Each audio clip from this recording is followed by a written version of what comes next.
Sa mga Katoliko sa buong Asya, pinakamarami ang mga Pilipino na nasa mahigit 85 milyon ayon po yan sa 2020 census. Kaya inaasahang isa ang Pilipinas sa mga pinakatututok sa pagpili sa susunod na Santo Papa. Pero lalo namang abala ang mga Pilipinong nasa Vatican dahil may kasabay pa silang inaabangan. Ang mga yan ang aking tinutukan. Magsasabay ang dalawang mahalagang eleksyon sa buhay ng mga Pilipino. Isa para sa bagong Santo Papa at yung isa naman para sa mga bagong opisyal ng ating bansa. Kaya naman ang Philippine Ambassador to the Vatican na si Myla Macahilig humingi ng dasal, lalo pat ang embassy natin sa Vatican ang siya ring magsisilbing voting precinct para sa mga Pilipinong pare at madre na naroon.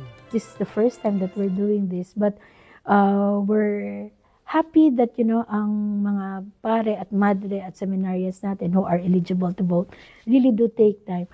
At kung conclave naman ang pag-uusapan? I wouldn't want to speculate. I think it's something that we all have the responsibility for in terms of praying for what is best for the Church. Sa Vatican, kung saan maraming Pilipino ang bahagi ng staff, taimtim na rin ang mga dalangin.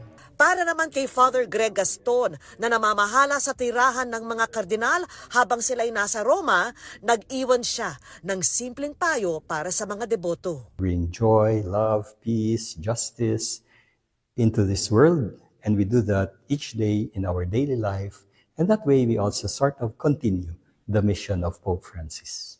Si First Lady Liza Marcos na kasama ni Pangulong Marcos na dumalo sa funeral mass ni Pope Francis kasama sa mga nananalangin para sa mga kardinal ngayong magsisimula na ang conclave. I just wish they choose the right person, somebody like Pope Francis, no?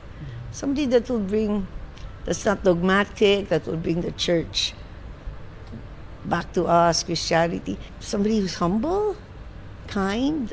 One thing with Pope Francis, I feel he brought...